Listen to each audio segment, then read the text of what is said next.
Hello everyone, welcome back to another video, and today's video I have a review.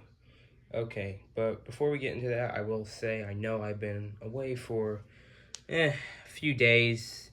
I think it was 10, maybe 11 days at this point, and that's just because I've been very busy lately. I haven't gotten much time to make videos, but I'm hoping to get back on track soon. So, with that being said, let's just get into the review.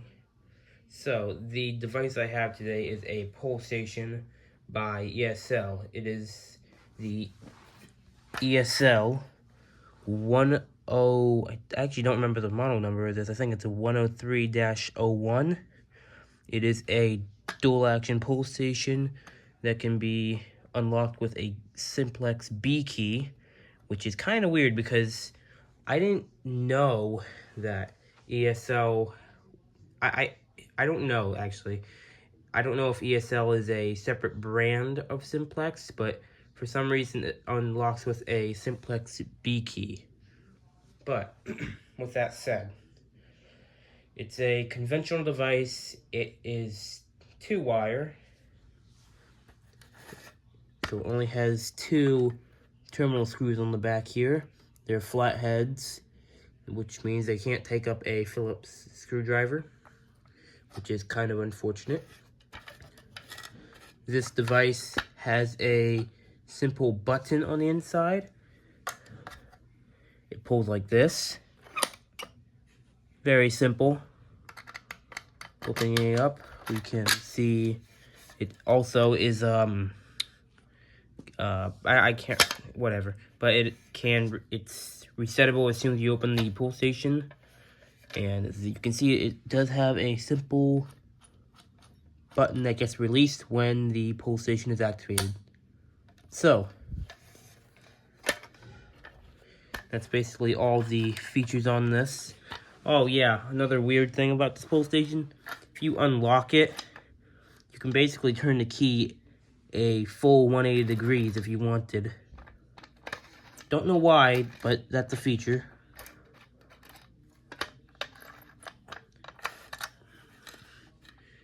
But yeah. Anyways. Okay, so I wired my device up to my panel. And on this panel, I have a time delay set for zone 2.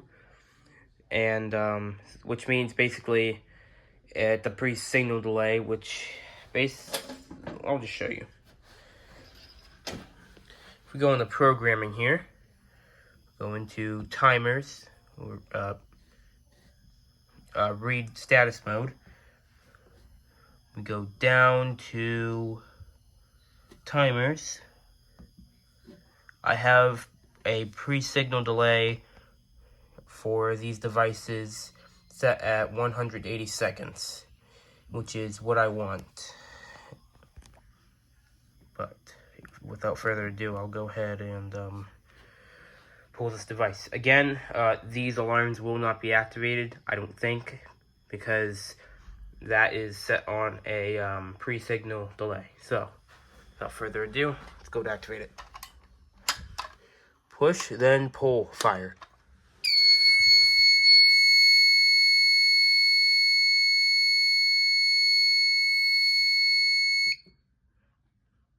Okay, because I have a limited time here before those activate.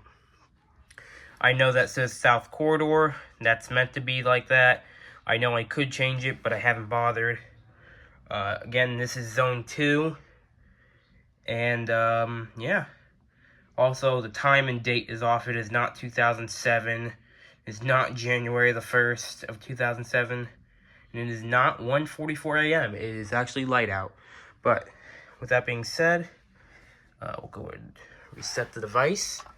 Very simple. Just turn the key, open it, close it. Very simple, just like the BG12. So, then you just click reset. And yes, there is going to be a trouble in the panel because I don't have batteries. But yeah, that's that. And yes, I actually do have 2 of these. It actually was a good deal. Now, because this would not be a fire alarm review video without actually setting off a fire alarm, I decided to wire up my Wheelock NS with this ESL pole station. So, we will test the NS with the ESL pole station and see if it works. Okay, here we go.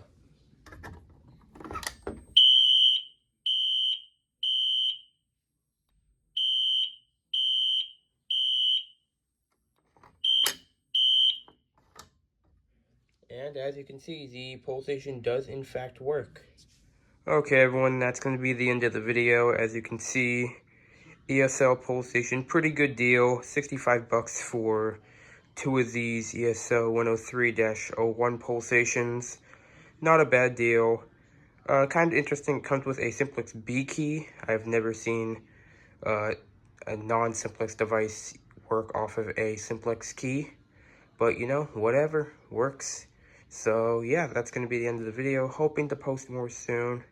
And I will see you all in the next one. Goodbye.